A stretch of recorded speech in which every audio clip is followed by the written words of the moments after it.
In our world, everything has a lock. Your house, your phone, even your diary. But in the digital universe, our doors are everywhere and the keys are invisible. Passwords. Passwords guard our secrets and identities, standing between our digital lives and the world. Yet, they're a fragile shield. We often choose easy ones, leaving our digital doors wide open. Every password is a promise of security, of privacy. But what happens when that promise is broken? Welcome to the world behind the login screen.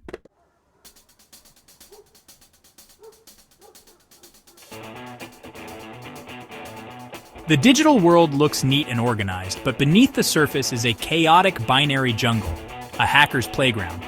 Here, curiosity drives innovation and discovery, but also opens doors for those with darker motives. The same skills can build or break, protect or exploit. In this world, intent is everything, and for young minds, the line between right and wrong can blur.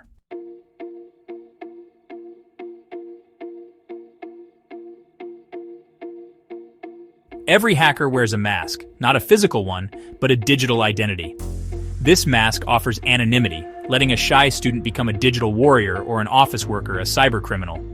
For some, it's a tool for protection. For others, a shield for crime. The story of hacking is the story of this choice.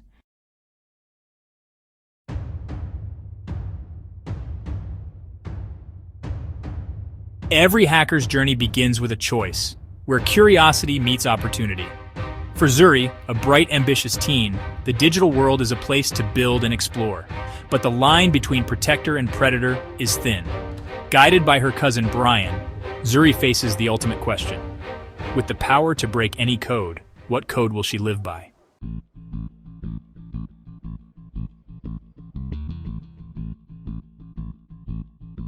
My world is a blend of sunlit streets and the quiet hum of a secondhand computer.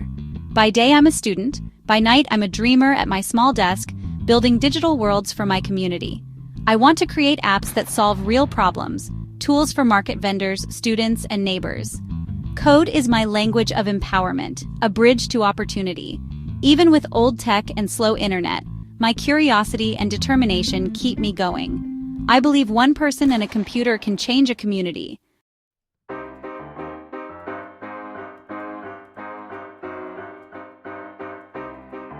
My school is like a mini society.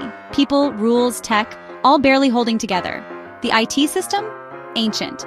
Slow computers, outdated software, Wi-Fi that barely works. But what really scared me were the security holes. Passwords in plain sight, staff using their own names or library one as logins. I realized, if I could spot these flaws, anyone could. The whole school was a house of cards. I felt responsible. Should I speak up or prove how bad it was? The silence of inaction was starting to feel louder than the fear of getting caught. Zuri saw the cracks no one else noticed and knew she couldn't ignore them.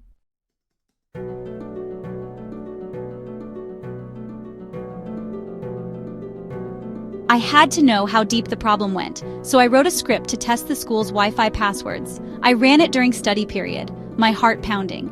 In minutes, I found 37 accounts with weak, reused passwords. No two-factor authentication. Disaster. The proof was right there. I felt proud, horrified, and totally overwhelmed. I couldn't handle this alone. Zuri needed help from someone who understood both the tech and the stakes.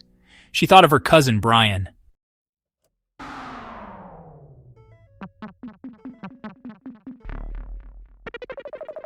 Brian, Zuri's cousin, was a legend in the hacking world, known online as GrayKey.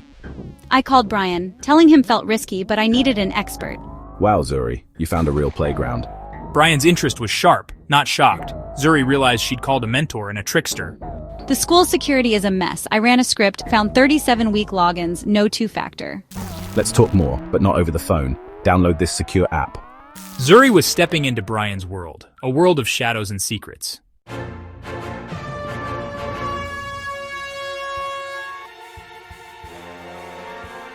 Brian praised Zuri's initiative, treating her as a peer, not a rule breaker.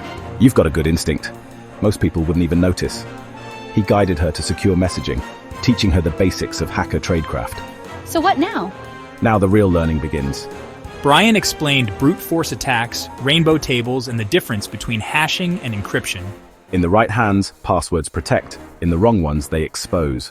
Zuri was hooked, learning to break things, not just fix them. Her first step into the gray.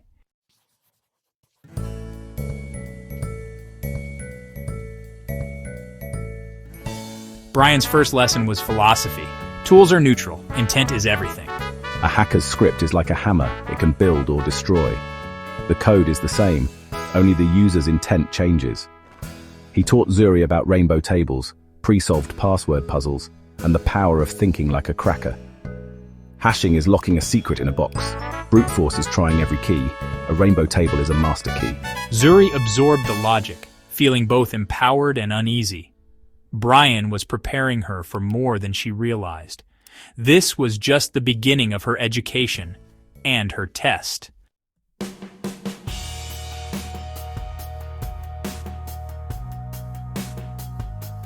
Brian lived a double life, mentor to Zuri by day, contractor for a shadowy broker called Spectre by night. Spectre offered Brian a challenge: test Zuri's skills by targeting her school's IT admin, Okoth. Brian hesitated, knowing this crossed a line, but curiosity and pride won out. He framed it as a lesson, hiding the truth from Zuri. All the while, Spectre pulled the strings from the shadows.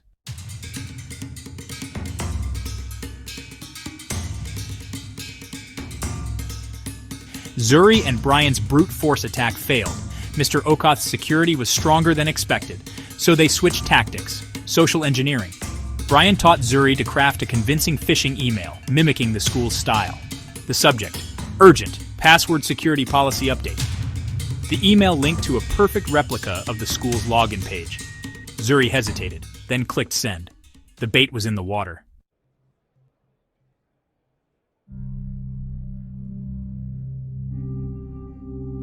Zuri waited, anxiety mounting with every tick of the clock. She'd sent a phishing email to her teacher, a test, but it felt wrong. Brian reassured her. It's a penetration test. This is how security experts learn. Suddenly, a new entry appeared. He'd clicked the link.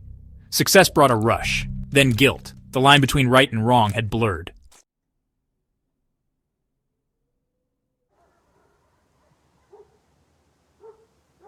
With the password hint Simba in our possession, the final step is almost a formality. We'll do a dictionary attack, but not just any list. Let's make it personal, you know? We'll build a custom dictionary around what we know now. Okay, so I'll start with Simba, then maybe Simba 123, Simba 2024, Simba Panthers, and other combos with numbers, symbols, and school stuff, right? Exactly. The more variations, the better. This isn't guesswork anymore. It's like a surgical strike. We're using insider info. All right, I'm loading the new dictionary into the script. Here goes nothing. Oh, wait, that was fast. It says, access granted. The password was Simba at 2021. That's so simple, I can't believe it. You did it, Zuri. You're amazing at this. I don't know. I thought I'd feel excited, but this just feels wrong.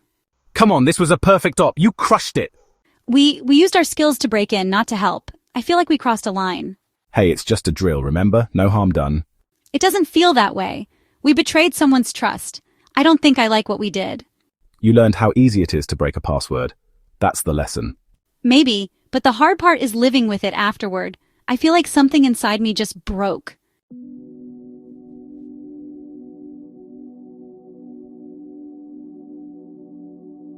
That night, sleep just wouldn't come for Zuri. The glowing green words, access granted, kept replaying in her mind, haunting her. She couldn't stop thinking about every step, from her first spark of curiosity to actually breaking in. Brian's praise echoed, but it didn't bring any comfort at all. He called it a test, a learning experience. But honestly, Zuri just felt like they had trespassed, crossing a line that shouldn't have even been there. The guilt gnawed at her. The next morning, she avoided the computer lab, unable to face the machines that had been part of their deception. Every teacher she passed made her flush with shame, as if they could somehow see the guilt written all over her face. The game was over, but now, reality was just starting to set in. But Zuri didn't know the whole story. For Brian, the test wasn't finished. He hadn't logged out or deleted the password, even though he'd promised he would.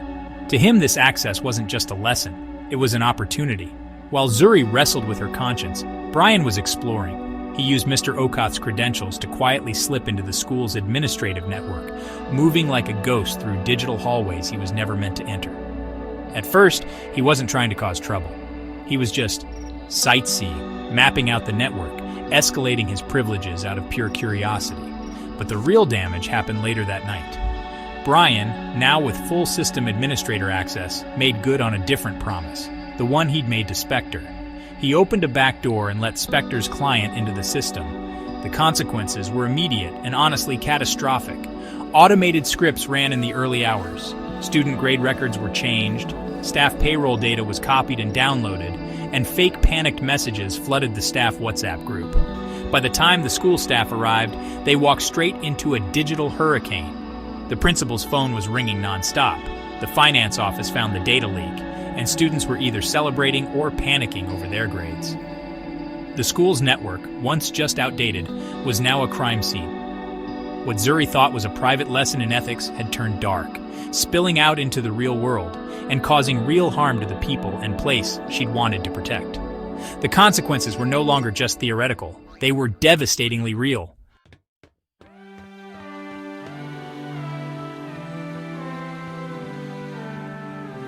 Panic is a virus. It spreads faster than any malware, infecting a whole community with fear and suspicion. By mid-morning, the school was caught in a full-blown digital crisis. Rumors were flying everywhere. Some said a Russian hacking group was behind it. Others whispered about a vengeful former teacher. The real story, that it all started with a simple stolen password, was lost in the chaos. Teachers huddled in anxious little groups, checking their bank accounts and worrying about their personal info. The trust that usually held the school community together was starting to fray, replaced by a shared sense of violation and vulnerability. For Zuri, the atmosphere was suffocating. Every conversation she overheard felt like a personal accusation. The guilt she felt was a heavy weight, making it hard to even breathe. She knew she was connected to all this chaos. Her actions had been the first domino in a long, destructive chain. She wanted to confess, to tell someone what she'd done, but who would ever believe her? Who would believe her intentions weren't malicious? She felt trapped, a silent accomplice to a crime she never meant to commit. She was just one person, carrying a terrible secret in a sea of panicked faces. She had never felt more alone. Did you hear about Zuri? She's always on those computers doing weird stuff. I saw her in the lab yesterday. It's probably her. The search for a culprit had begun. In the absence of real information, people grabbed onto anything that sounded plausible. A classmate remembered seeing Zuri working late in the lab, her screen full of code he didn't understand. Now, with the crisis swirling, that memory suddenly seemed suspicious. The whisper spread fast. Zuri was the quiet girl who was brilliant with computers, the one who could do things no one else understood. The rumor stuck because it was easy. It gave a face to the faceless crime, someone to blame for all the anxiety. By lunchtime, Zuri wasn't just feeling guilty, she was being judged. Her classmates whispered as she passed, staring. The girl who once dreamed of building apps to help her community was now being accused of tearing it apart. The digital breach had been followed by a social one, and Zuri was at the center of both.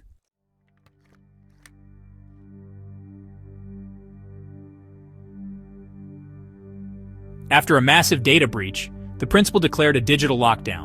Wi-Fi was shut down, labs locked, and online access suspended.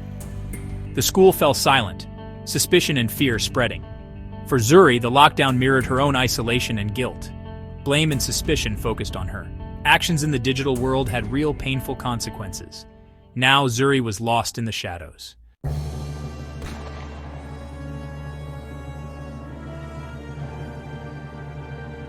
I can't bear the weight of the secret and the false accusations any longer.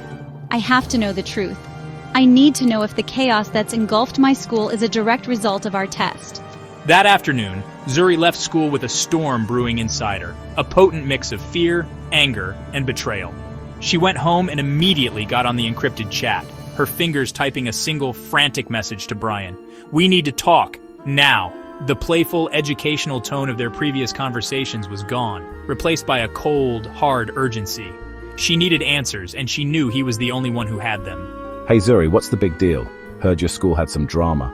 Don't play dumb, Brian. The admin network was breached. Grades were changed. Data was stolen. Did this happen because of what we did? Did you use Mr. Okoth's password? There was a long pause before his reply came. The pause was an answer in itself. You wanted to learn how this stuff really works. Well, this is it. This is the real world. Actions have consequences. The casual cruelty of his words hit her like a physical blow. He wasn't sorry. He wasn't even trying to deny it. He was admitting that he had used her, that he had taken the key she had helped him acquire and unlocked a door he had promised they would only peek through. You used me. You told me it was a test, a lesson. You lied to me. You have a talent, Zuri, a real gift. I just showed you what it's capable of. Don't be naive. Information is power, and power is meant to be used. You got us the key. I just opened the door. In that moment, the mask fell away.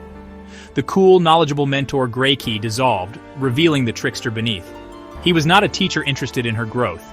He was an operator who had identified a talented asset and used her for his own gain. He had exploited her curiosity, her trust, and her admiration for him. The entire lesson had been a setup, a means to an end that served his own shadowy purposes. The betrayal was absolute.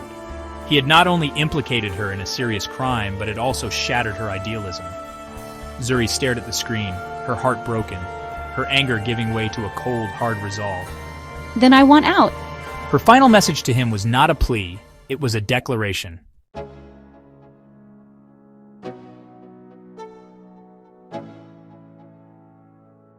The confrontation with Brian was painful, but it ended Zuri's naivety. She was done being a pawn. Brian showed her the destructive power of her skills. Now, she would use them to build and seek justice. She gathered evidence, locked it down with a new key, one to unlock the truth. Zuri took a deep breath. The path forward was clear. She was ready to face the consequences, on her own terms. Zuri walked to school, the encrypted evidence heavy in her pocket. This was a new kind of courage, facing the consequences, not hiding behind a screen. She confessed everything to Mr. Okoth, taking full responsibility. She revealed the evidence, her voice steady but remorseful. Mr. Okoth saw not a criminal, but a brave, honest student.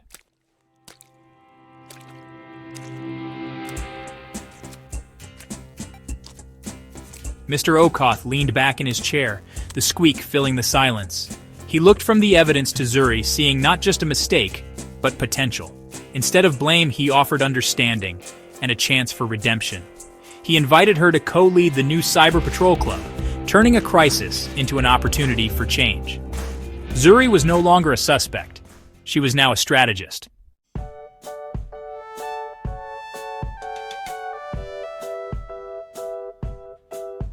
When Zuri was named co-leader of the Cyber Patrol Club, the school was stunned. She faced her past mistakes head-on, determined to earn back trust and use her skills for good. The club's mission was clear: empower everyone to be safer online. Together, they built a human firewall, changing the school's culture, one password at a time.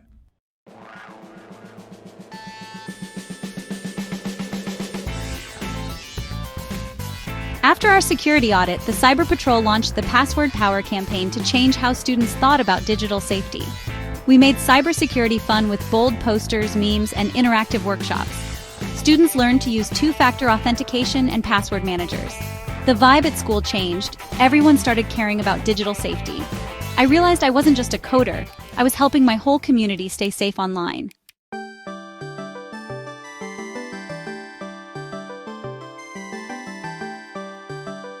While the Password Power campaign was changing hearts and minds, I couldn't ignore the fact that human behavior, even with the best intentions, can be unpredictable. Awareness campaigns are great, but technology can give us that extra, always-on line of defense. I started thinking about the first script I ever wrote, the one that kicked off this whole wild journey. The script itself wasn't evil, it just had the wrong purpose. Now, with the school's support, I decided to build a new ethical version of that tool, one designed to alert and protect from the inside, not break in. So, yeah, I spent late nights coding, but this time, I wasn't weighed down by guilt. I had a clear sense of purpose. I called the new application Digital Sentry. It's a lightweight program that runs on the school's network and quietly checks for security risks. Its main job is to automatically look for weak or compromised passwords using a database of known breaches, just like the big commercial tools do. But instead of tattling to an administrator, it privately notifies the user whose account is at risk, letting them fix the problem themselves right away. The real game changer was the educational part. When someone gets an alert, it doesn't just say your password is weak. It explains why, like, this password is on a list of the 10,000 most common passwords, or this password contains a dictionary word and is vulnerable to attack. Then it guides them step by step to create a stronger passphrase and links them straight to Password Power resources. After weeks of building and testing with the Cyber Patrol, I finally showed Digital Sentry to Mr. Okoth and the school board. They were honestly blown away. It was a pro-level tool built by a student, me! It was exactly the kind of solution we needed, proactive and elegant. Rolling out Digital Sentry felt like the last piece of my redemption. I'd gone from making tools to break in to making tools that protect. I wasn't just a user or a hacker anymore. I was a builder, creating a safer digital world for everyone around me.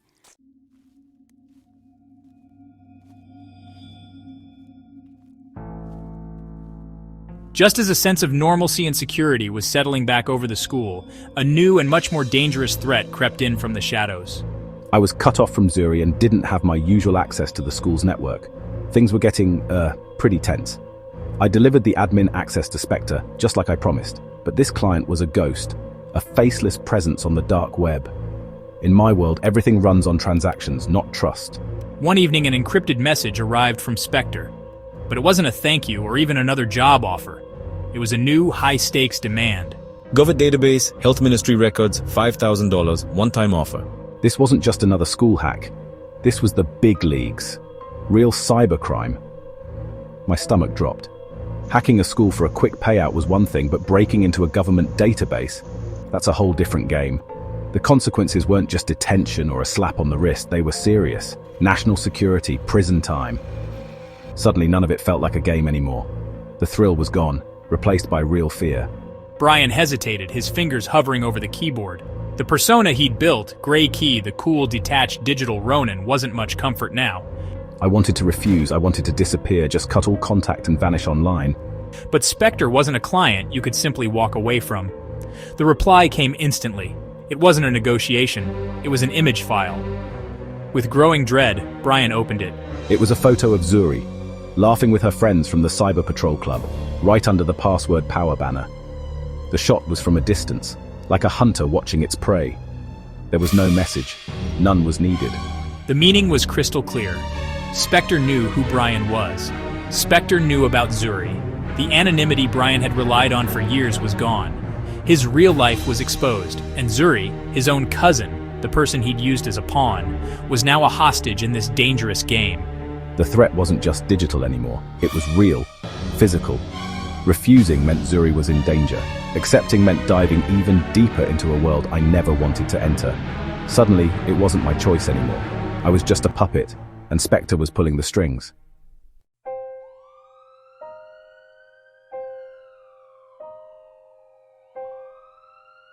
I was cornered. My digital playground had become a cage, and the only person I could trust was the one I'd betrayed, Zuri.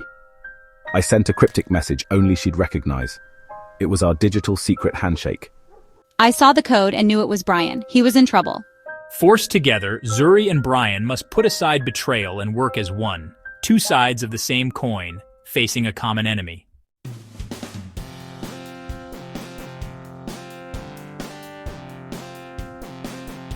The plan we came up with. It's daring, complicated, and honestly incredibly risky. We can't fight Spectre with brute force, we have to outsmart him. We'll use his own tactics against him, turning his demand for a government hack into the very weapon that'll take him down. I tell Zuri through our new, secure channel about Spectre's demand, a tool to breach the health ministry database. Our plan is to give him exactly what he wants, but with a nasty surprise hidden inside.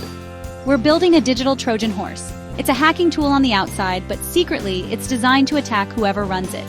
It's a high-stakes bluff, and every detail has to be perfect. I'm the forger. I design the user interface and the outward functions of the script. It's got to look real, like all the bells and whistles a client like Spectre would expect.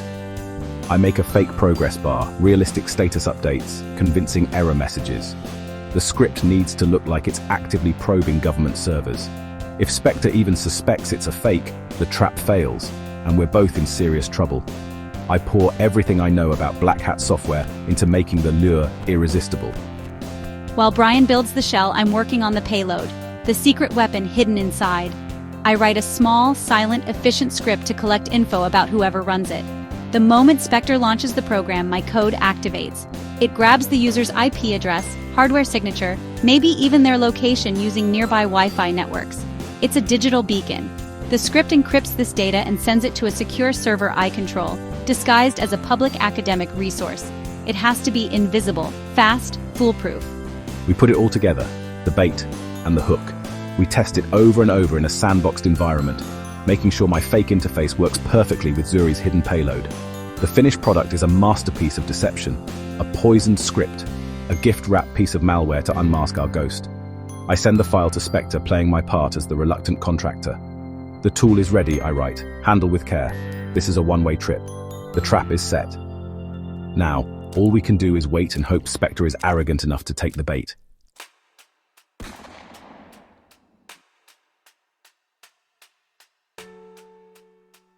The silence that follows is the most agonizing wait of my life. Every minute feels like forever. I'm sitting in the reopened computer lab, surrounded by the hum of machines I helped secure, staring at the live log on my secret server. I've got a direct view into the trap. If Spectre runs the script, I'll see a notification pop up. The fate of everything, this whole operation, maybe even Brian's and my safety, rests on a single click from someone I've never even seen. I keep thinking about all the ways this could go wrong. What if Spectre runs the script in a sandbox like we did? What if he analyzes the code first and finds the payload? There are just so many things that could mess this up. Meanwhile, I'm doing my best to keep Spectre busy. We're in this tense, encrypted chat. He's asking technical questions about the script, trying to catch me in a lie. I answer each one calmly, confidently, using every bit of expertise I've got. I explain the fake functions I built, selling the story with every keystroke. It's like performing on the biggest stage of my life, no room for mistakes. I have to keep Spectre's suspicion away just long enough for his arrogance to kick in. Brian is baiting the shark, keeping its attention focused on him while the real danger lies elsewhere. Then it happens. A single line of text flashes onto my screen. Incoming connection. Decrypting payload. Success. My heart leaps into my throat. He ran it. Spectre, so sure of his power and anonymity, executed our Trojan horse. The data starts streaming in, an IP address, a hardware ID, and a string of geolocation coordinates. Spectre made a fatal mistake. He ran the script on his primary machine, not in a protected environment. Probably just too eager to get started on the government breach. His own hubris brought him down. The ghost in the machine just gave us his address. I work fast, cross-referencing the IP with public registry data, tracing it to an internet provider in a neighboring country. I plug the coordinates into a map. A red pin drops onto a satellite image, one specific apartment building in a dense city. The mask is gone. Spectre is no longer a mythical dark web broker. He's just a person in a room with a physical location. Zuri and Brian have done it. They've turned the tables, using the cracker's own tools of intrusion and deception to expose him. The power dynamic has flipped completely. The hunter is now the hunted.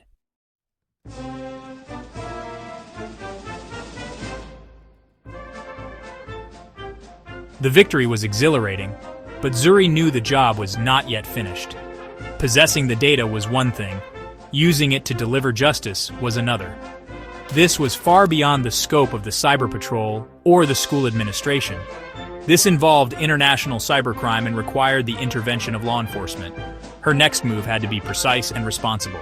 I took the thumb drive containing the location data, the chat logs with Spectre, and a full report on the Trojan horse operation, and walked back into Mr. Okoth's office. This time, I wasn't there to confess a mistake, but to deliver a victory for the good guys. Zuri, you did all this. You and your informant managed to unmask the person behind the attack on our school. That's incredible. Mr. Okoth was astounded. He saw before him a student who had not only redeemed herself, but had evolved into a formidable force for digital justice.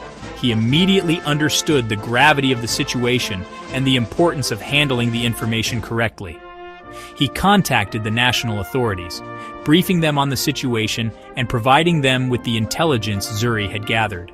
The school, once a victim of a cyber attack, now became a key partner in a major law enforcement operation.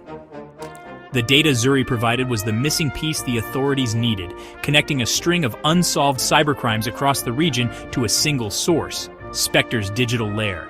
The final act happened swiftly and silently. Working with their international counterparts, the authorities moved in. There was no dramatic raid, no televised standoff. In the digital world, the end often comes with a quiet click. Zuri and Brian, monitoring from afar, saw it happen. The node on the map that represented Spectre, the one that had been a beacon of malicious activity, simply went dark. His online accounts vanished. His presence on the dark web was erased. The ghost in the machine had been exorcised. Spectre was apprehended, his network dismantled, all thanks to the courage of a student he had underestimated and the desperation of a hacker he had tried to control. In the aftermath, Zuri stood in the schoolyard, the same spot where Spectre's threatening photo had been taken. She looked at her friends, at the thriving community she had fought to protect, and felt a profound sense of peace. Justice had been served, not through vengeance, but through intelligence, collaboration, and a commitment to doing the right thing.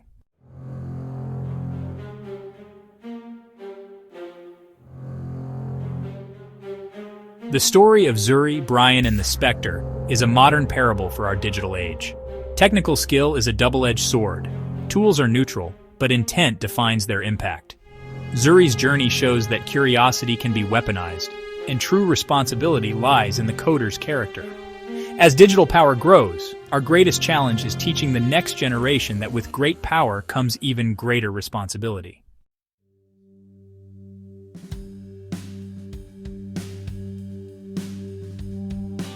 In cybersecurity, humans are both the weakest link and the strongest defense. Zuri's school learned this the hard way.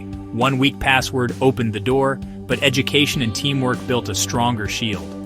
True security comes from empowering everyone to be vigilant, making digital safety a shared responsibility.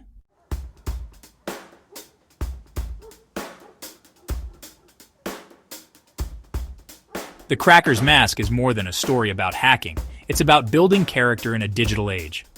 True digital citizenship means teaching ethics, not just coding. Zuri's journey shows the power of accountability and using tech for good.